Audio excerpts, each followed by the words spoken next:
Good morning, morning, morning. Whew, it's a cold day today in Vermont, and I am coming to you live from that chilliness, that briskness. Sometimes I think of social media as being a terrible thing because it distracts and people don't pay attention to one another and they don't really talk. But this morning, just before I came down here, I found this amazing piece from Albert Camus, posted by a fellow practitioner who happens to, I believe, also be a Buddhist. And I thought I would share it with you. In the midst of hate, I found there was within me an invincible love.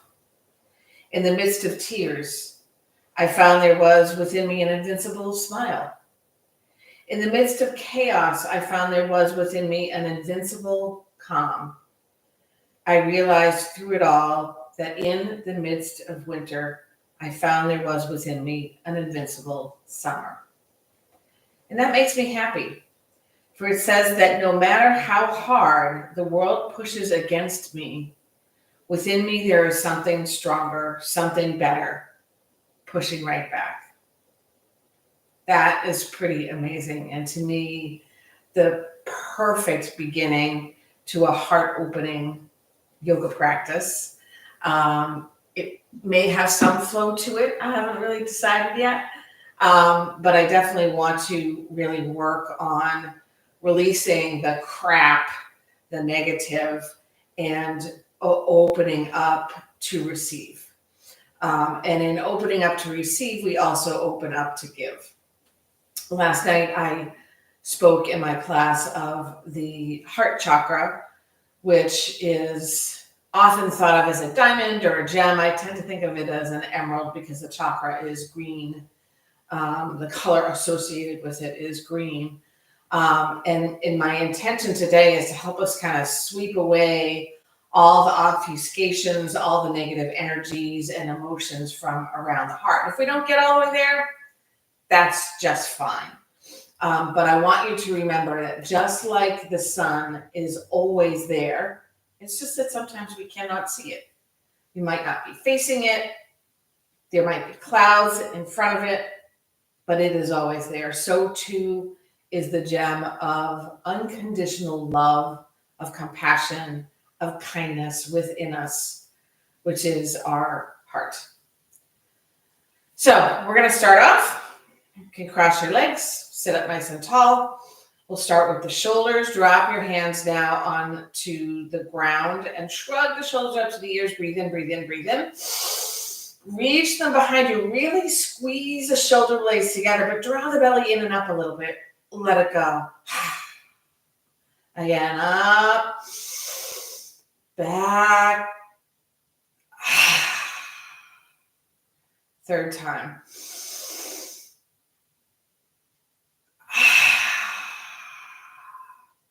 A tilt of the head left and right really gently, taking 3 rounds. I'm pretty sure, like me, many people are feeling a little stiff with the change in weather, maybe not much movement. And next time your head lifts, drop your chin to your chest. And we take the same thing. It's almost like we're doing a little, I don't remember what you call medallions. Do you remember when we had like the popsicle sticks and we crossed them and then we made yarn designs around them? That's what just came to mind. I don't know why.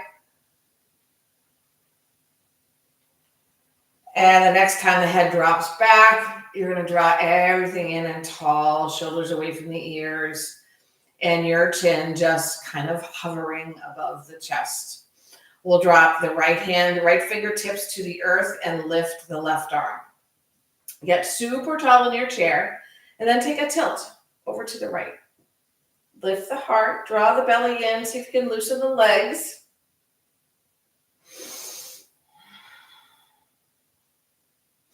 We'll rise up with both hands, add to our heart opening by pressing the palms together.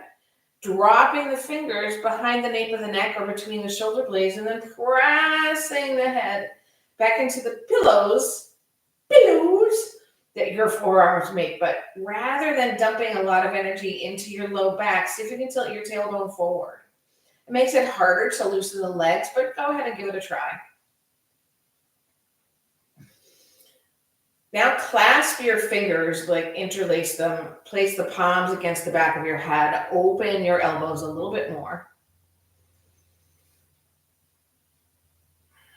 Open the collarbones like they're a nice long straight line, elbow to elbow, and drop your left hand to the ground. Raise the right hand high, breathe in, and exhale, tilt.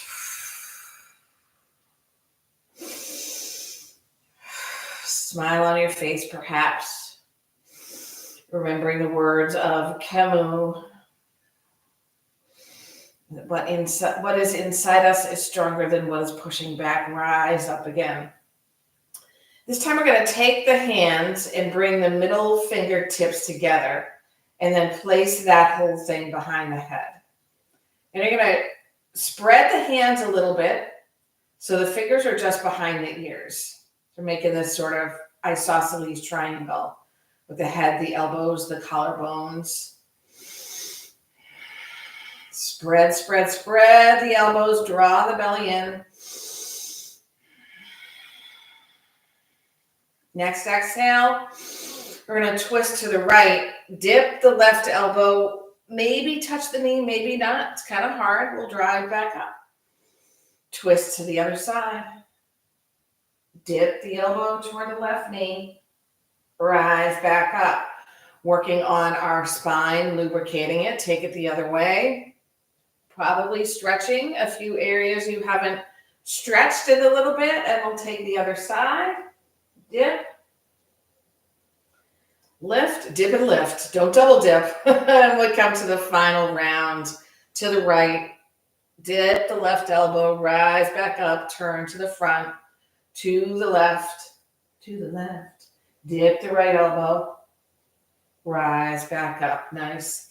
Hands drop to your lap or your thighs. Close the eyes or just cast them downward sort of in front of your legs, maybe a foot or two.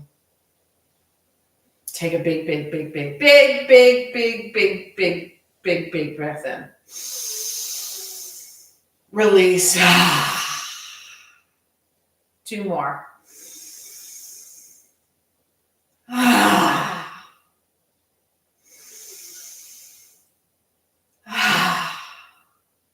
Now, the funny thing is, of course, to really fully open the heart, maybe it's not funny, but it's factual, tactical, is that you really need to help open the whole body in order to drive the energy, the opening energy into the heart. So we will do hip openers and stretchers and strengtheners and that sort of thing.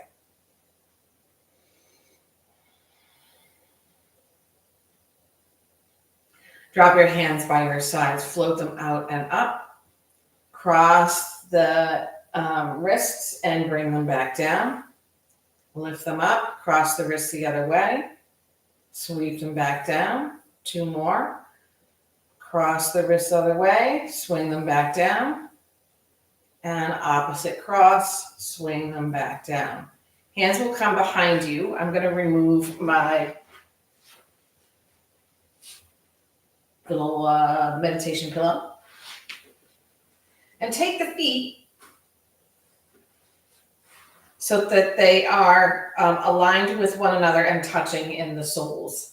You don't want to have the heels too close to the sitting bone, so make a little bit more of a diamond in there. We're going to take a little butterfly work. You're going to try and keep the feet together. This is too much on your ankles. The feet can always come to the ground.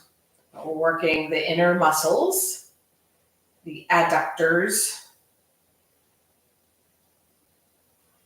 And then once the knees come back down, we'll scoop the wrists underneath the ankles. See if you can get a little comfortable with that. Shift the heart forward. So now you can start to feel your elbows inside or on top of the thighs. So you're going to use those to press the thighs and the knees away and down. Round your head, scoop your belly, and drop into starfish.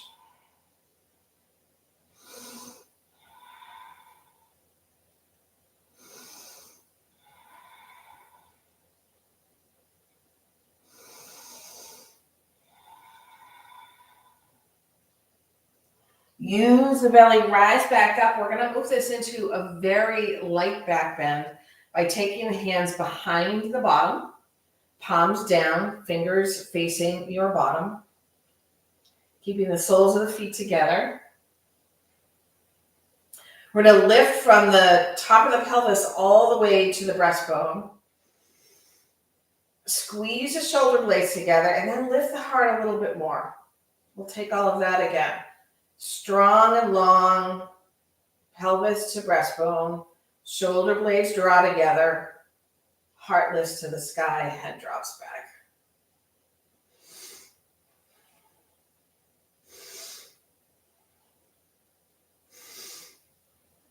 Beautiful. Use the belly to stack the shoulders over the hips. We're going to work into perhaps a form of stacked logs, which I think of as a form of half locust. So the right shin parallel to the front of the earth and the left shin atop that.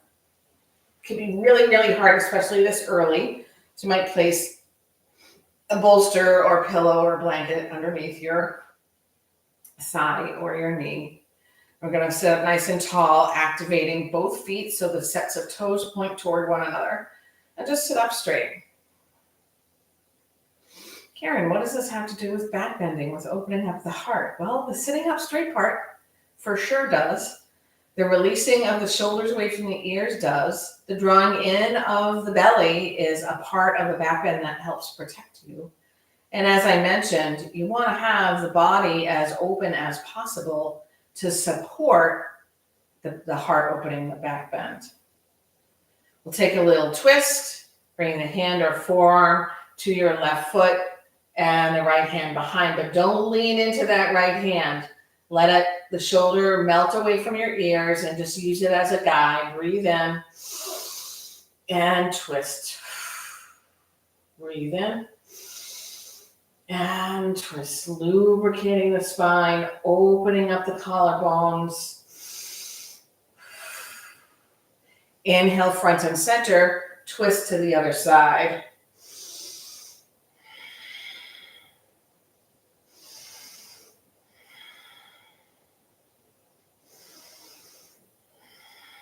Ah, that felt good. We come up front and center, remove any props, and then switch the legs. Not one leg from one hip to the other hip, but we take our left shin parallel to the front of the mat, stack the right shin over it. Again, if this doesn't work for you, you can always just cross your legs the opposite way, but a prop really helps. And we sit up nice and tall, finding our breath. Hopefully I amuse you even half as much as I amuse myself.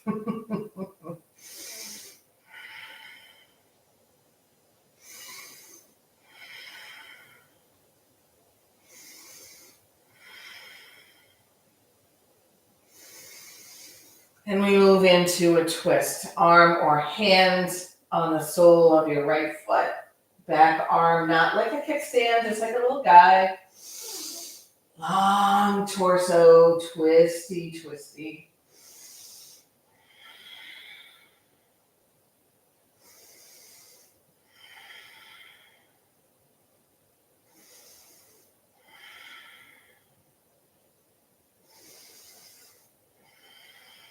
Belly works for you to twist to the other side. I had a lot of popping going on there.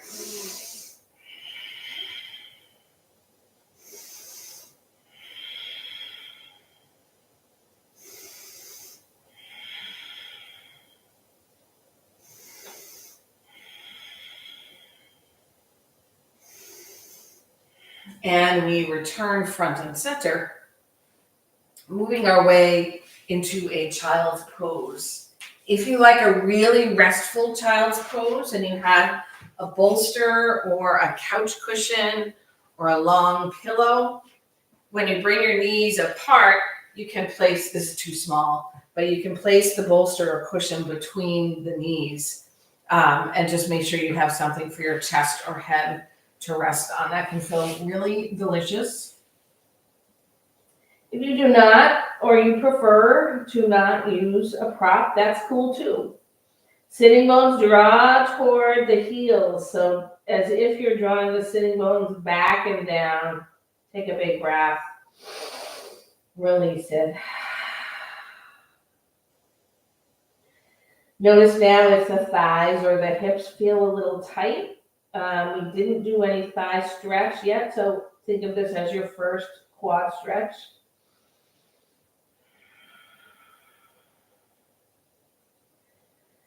Bring an intention into your mind, into your consciousness. Maybe that intention has something to do with the Kevin quote, or with simply being aware of the kindness in your heart so that you bring it forth more frequently than less. Maybe a rock of the head, left and right.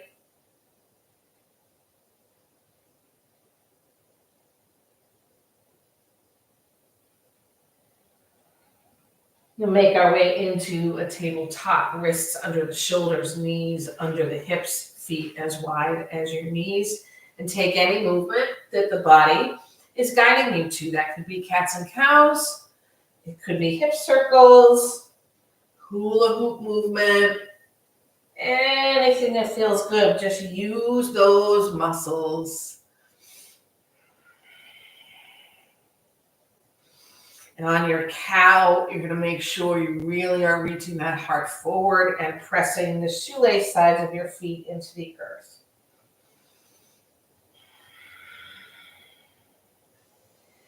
A steady, sturdy tabletop.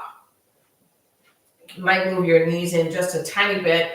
We're going to take a pose that the only name I can think of for it is dog and hydrant. So you're going to keep the right knee bent and lift it up to the side. See if you can square your hips. And stretch the leg behind you, heel reaching out, square your hips. Come back into the hydrant shape. It's really the dog shape with the hydrant. And reach long. Really use those glutes and belly. Once again, hydrant. Leg extends. Knee to nose. Breathe and extend. And then one of my favorite glute stretches in the world, we will sweep the right leg above the left calf as far over to the left as we can. Drop the top of the foot onto the ground. And then glide the front right hip toward the left heel. You can draw to your forearms. You want to have a little bit of energy between the shoulder blades. Not chin up, but nose pointing down. And if you're not feeling anything in your left glutes, maybe you bring that leg farther away, the right leg, or maybe you tuck the toes under to lift the knee off the mat.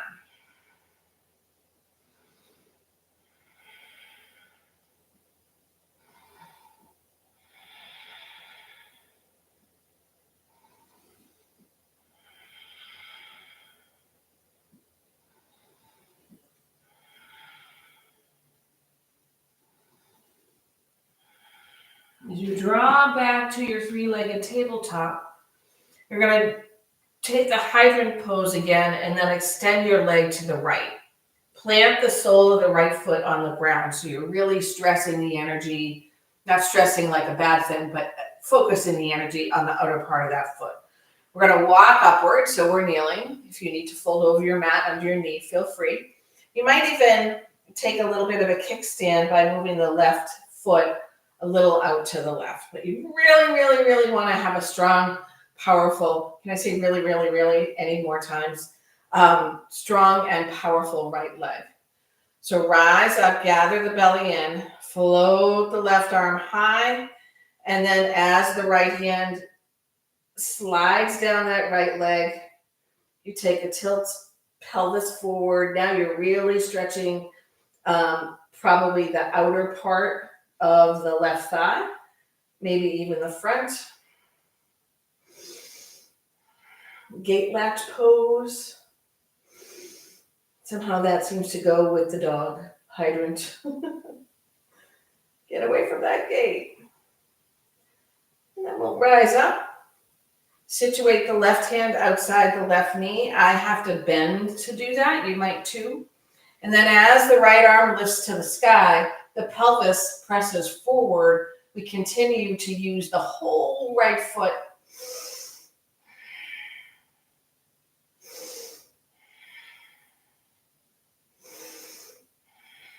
You can sweep that right arm all the way to the left if you like to find your way back to the hands in tabletop shape. Float the right leg up, sweep it behind you. Draw it above your right elbow. Extend it once again and drop your knee down to the mat. You might need a little rest or a little movement here. I need to take a little weight off my left wrist, so I'm coming up and I'm going to take my cats and cows from kneeling.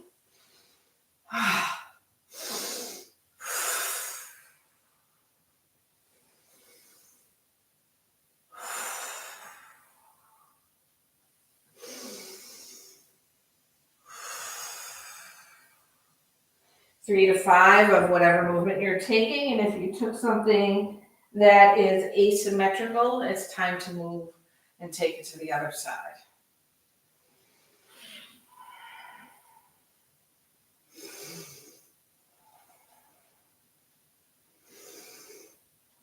And return to the tabletop, just like we did on the other side. We're going to take our hydrant position on the left knee stays bent, and we lift it up to the left. Extend the leg behind, really try and square up your hips, reach your heel away from you. Hydrant, extend, hydrant, extend. One more time, hydrant, extend, knee to the nose. Lengthen once again, and sweep the left leg above the right calf as far as you can out to the right. Top of the foot on the ground, and glide the front of the left hip toward the right heel. Find that spot. You might need to stretch out a little bit more so that the right glutes are opening up. If you need more, give me more, give me more. Left toes tucked under and the knee floats away from the mat.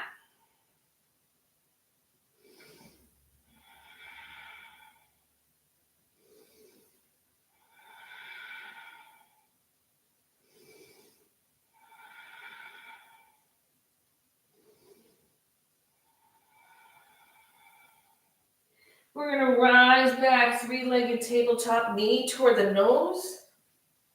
Extend, hydrant, and then keeping the leg to the left, stretch it out, place the left foot down, maybe gate your right foot out to the right a little bit, and then use your hands and your belly to lift up. Super strong left leg, see if you can straighten out the knee. Left hand can be used to glide down that leg as we lift the right arm. Keep the pelvis forward, heart open, and tilt.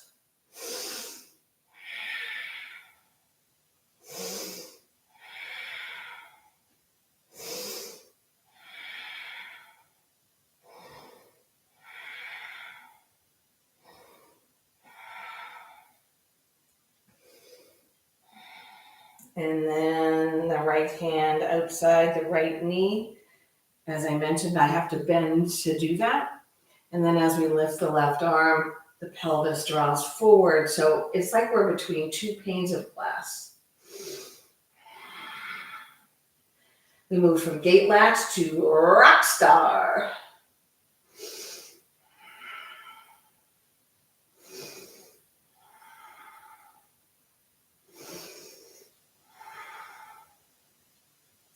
Left arm sweeps toward the right to allow both hands to come into tabletop. We see if we can lift that left leg up to the left, shove it behind us, knee above the left elbow, and back to your tabletop. We're going to move into a child's pose for a moment. That was, although we were kneeling on the ground, a bit active, a bit stretchy, and I want to gain a little space between the knuckles of my spine.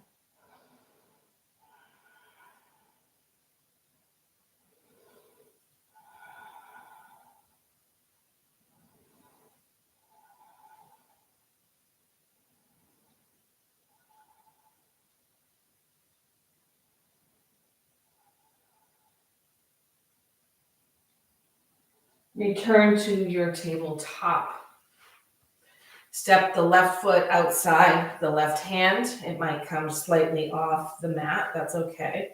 Step the right foot outside the right hand. And we're in a sort of crouch, not grouch, but a crouch. Not quite a chair, not standing, not sitting. And we're going to take some cats and cows here, so you're welcome to interlace your fingers.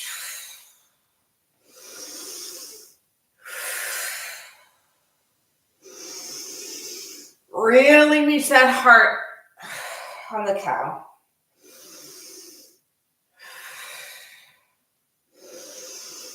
And your next cat, you're going to drop the hands down a wide-legged forward fold, and then you'll draw the feet closer together. Maybe a rag doll. Maybe the knees are super bent. Head is heavy.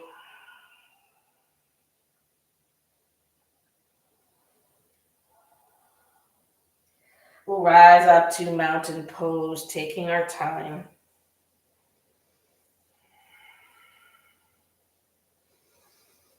We feel the energy from the earth chakra, the low pelvis, the energy from the earth itself moving up the inseams to the knees, to the hips, drawing the straight line to stack all of the joints. And then we're in the chakra of creativity, production, and reproduction. And then we will reach the arms up overhead and take a forward fold. A halfway lift. And a forward fold. Rise back up to stand. Arms will float up overhead. Exhale, Samastha, hands to your heart. Shoulders are loosened from the ears.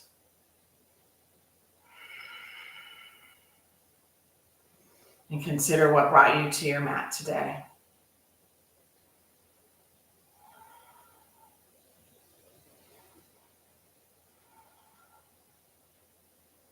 Drop your hands and reach them high. Exhale for your forward fold.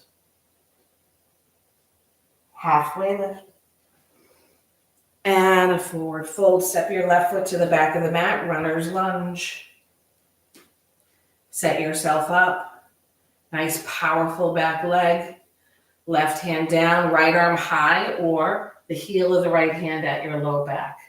Make sure that right knee does not cheat by dropping outward to the right.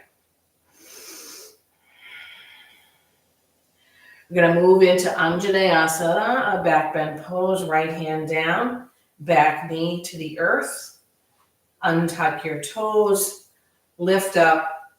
You can start by bringing your hands to your thigh. So you want to have your right knee directly above your right ankle and a little bit of opening along your left quad. If you don't feel that opening, tuck your tailbone, press energy into your front heel and the top side of your back foot.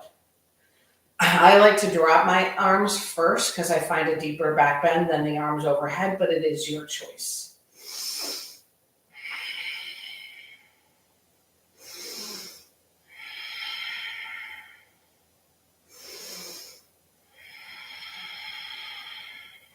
Sneak that right foot forward a little bit, sink a little more into your front knee. Really press the tailbone forward. And now maybe the arms reach up or into a cactus shape.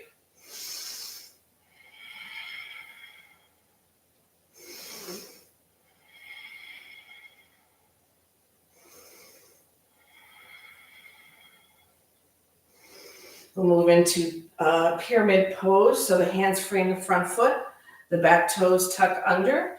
We lift that back knee and hop the left foot halfway up the mat. I need to widen my stance in order to square up the hips. Stretching out the quads, evening up the hips. Maybe you take a half lift, reaching the heart, and then move into your forward fold.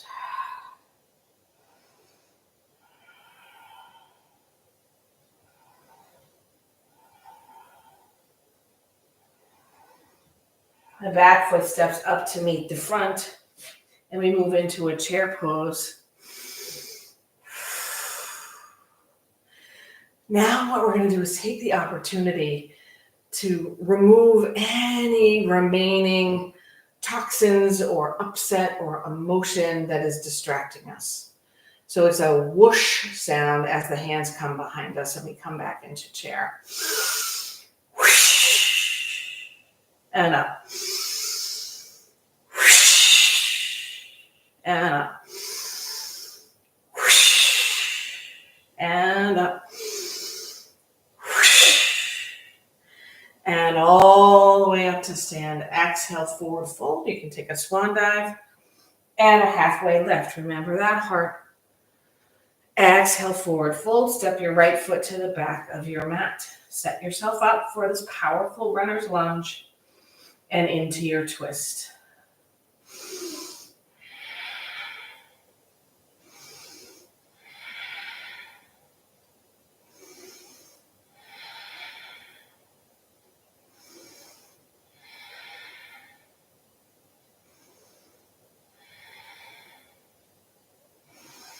Left hand down, back knee touches down, the toes untuck.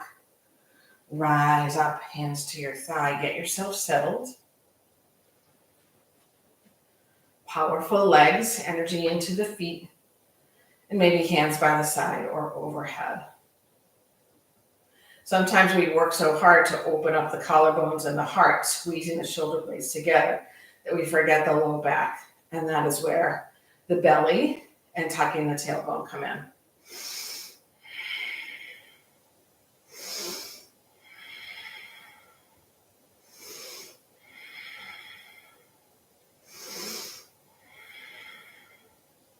Pyramid pose, hands down, toes tuck, hips lift, shorten your stance and widen it, forward fold.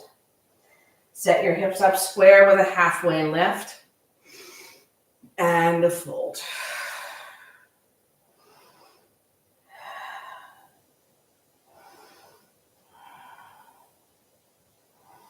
And working toward our back bend, we're going to step the feet forward. We're going to come back into chair, but this time the arms are in front and we lock them into the shoulders. This is kind of a weird movement. So we're going to scoop the belly in around the spine, reach the hands forward, and draw the low ribs toward the hips. Inhale back to chair. Take it again. Scoop, scoop, scoop. Rib cage toward the hips. Inhale back. One more time. Scoop, scoop, scoop, scoop, scoop, scoop, scoop, scoopy-doo. Inhale, rise up.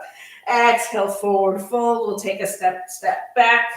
Our only vinyasa of the day. Drop your knees if you need to for your halfway down low plank. I really can't do this with my wrist. You have to come halfway down in here. Find your way to a back bend. I'm moving into a sphinx. And then I will not join you, but you will move into a downward dog.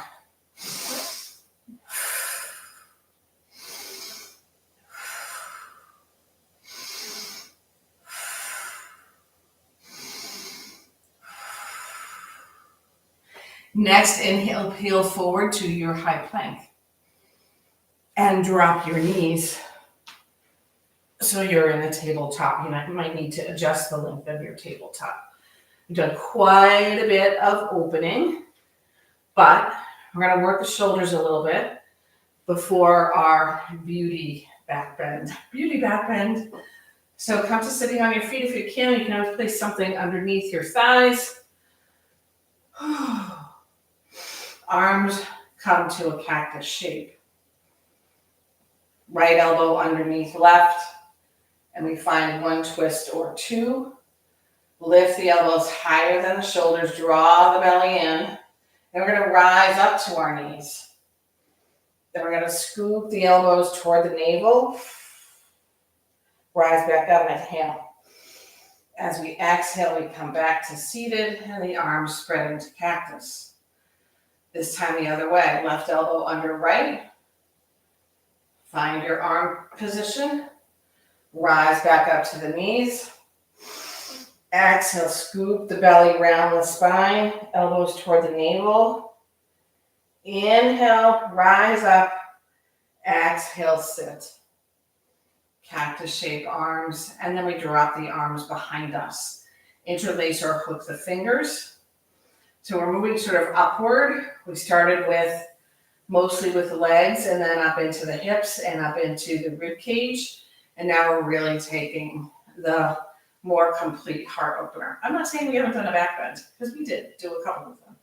But now we're sort of right and ready to open up the heart. Draw those fingers, knuckles, arms down nice and long. And then if you can, you're going to scoop your belly in like you're taking a cat shape. Drop your shoulders toward your knees and lift your arms. Hands remain bound. Nod your head, shake your head.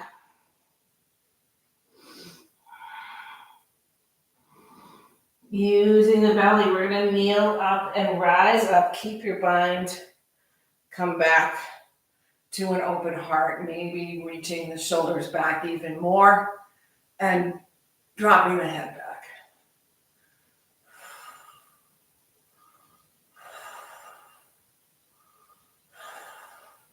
Drop your hands, shoulders over your hips. A little helicopter work if you can. Go ahead and slap underneath your arms, around your rib cage, shoulders. And shake it out. Come back into tabletop. And now we're into my favorite lengthy back bend. You might have a cushion or a blanket at the ready in case you need it. So keeping your the tops of your feet on the ground, the hips right above the knees, the belly drawn a little in to protect your low back. So start there. And then slowly, like a cat or a puppy finding its place, we're not going to spin around. We're going to walk the hands out forward until the forehead, chin, or chest meets something. It could be a blanket, a block. Sometimes our shoulders don't like that, so we might bend the elbows outward.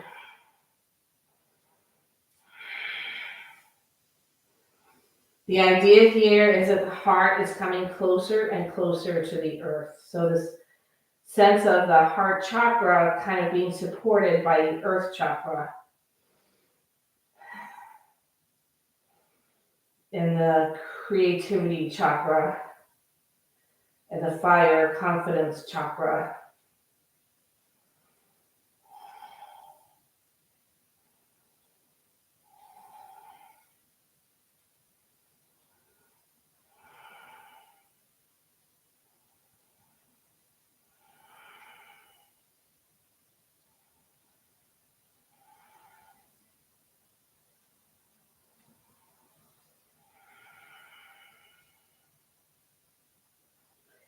Before we move into our next back bend, you're going to tuck your tailbone and slowly walk your hands backward for a child's pose. The knees can be wide or together. We don't want to undo everything we did, but we need to make sure the low back is where it needs to be.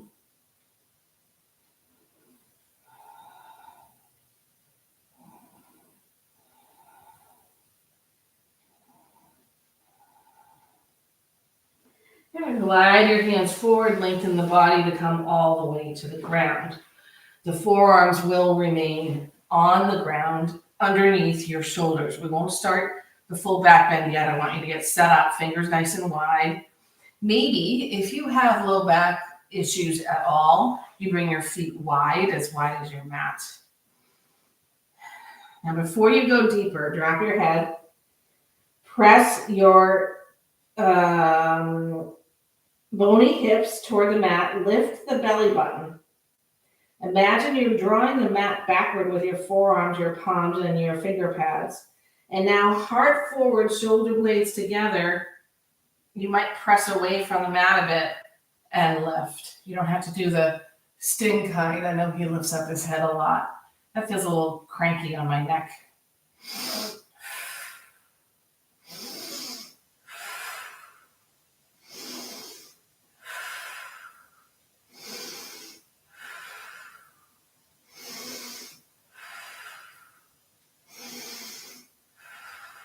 Gently bring the elbows out, come all the way to the mat, one ear to the mat. Take a little waggle of your hips left and right. And turn your head the other way. We're going to do one more back bend. It is your choice now if you would like to do a locust or a bow or a low cobra or high cobra. I'm going to move us back into a sphinx with a little twist to it. So with the elbows under the shoulders, palms nice and pressed to the earth, fingers nice and wide. Belly button in, hip bones pressing in, shoulders away from the ears, heart forward. And then with my feet really wide, it's a semi-pre-scorpion posture by bending the knees and bringing the toes toward one another. Wow, my thighs are super tight. Heart forward, 3, 2, and 1. We're going to come back into a child's pose or any other shape that allows you to spread the low back left and right and drive the breath up and down and left and right along the spine and the sacrum.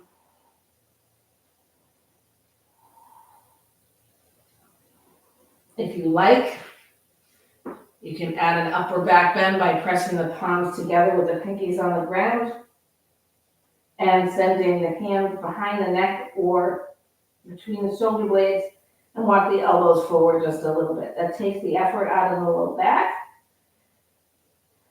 but opens up the shoulders and the chest a little bit more.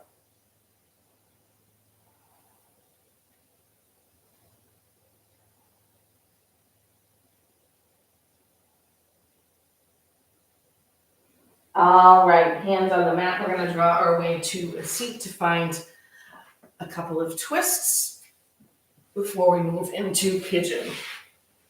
The most simple twist is left leg straight, right knee bent, and a twist over to the right.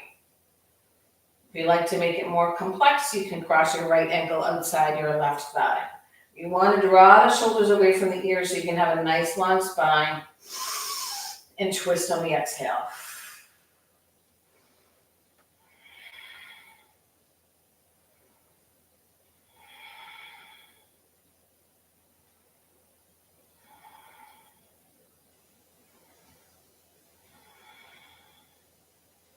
And we switch to the other side.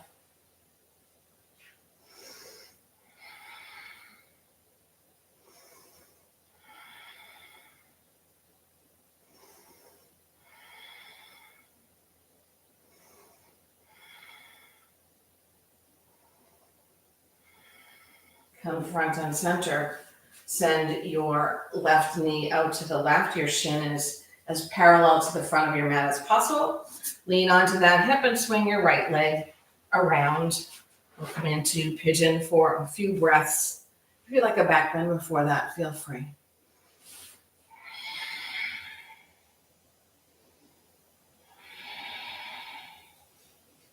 Soften the shoulders.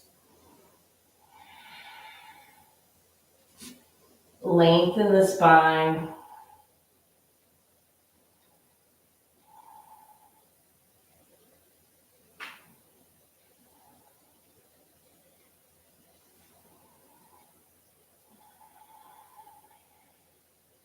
Lean onto the left hip, come back up.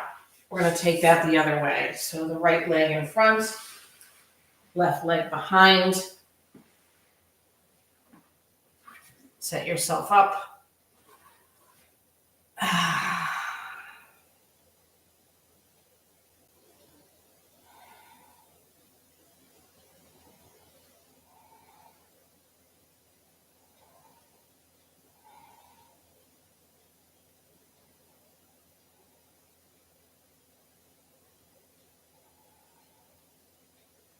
Shift onto that right hip, swing the left leg around. The soles of the feet come together.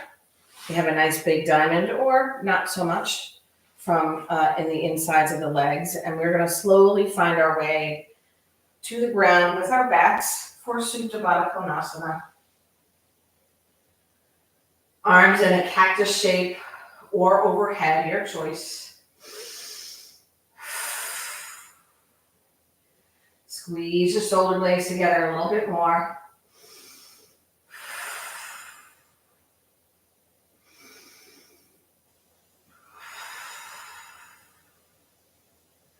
Slowly the knees rise up, the low back begins to touch the earth, and the knees draw into the chest, maybe for a happy baby or just knee circles or rocking left and right.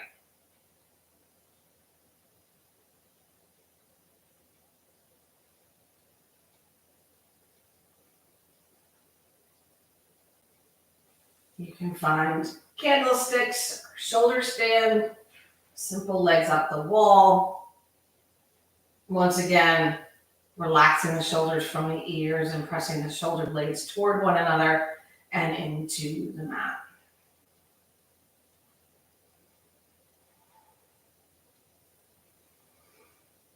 Move now into your Shavasana. We'll be there just for a couple of minutes.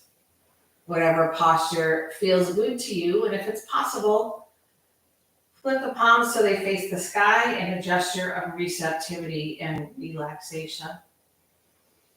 We took some moments to find those, to find comfort, to find the strength within, and to start to polish the heart a bit.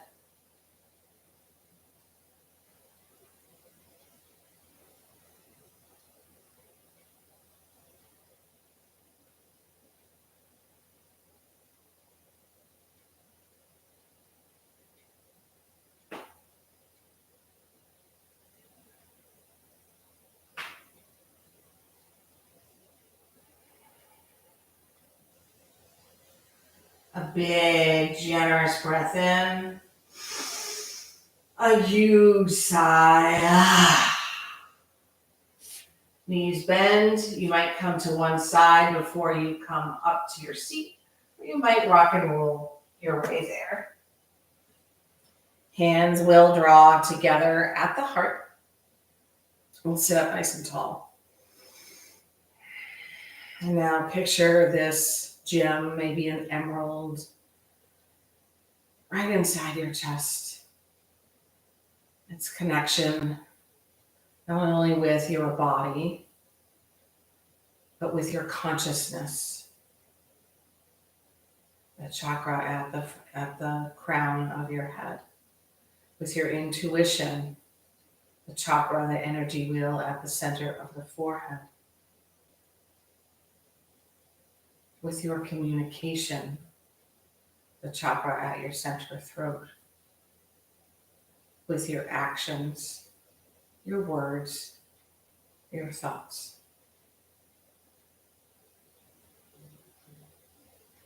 Thumb knuckles to the center of the forehead so we can honor the practice that brings us together and the light and kindness in one another. Namaste.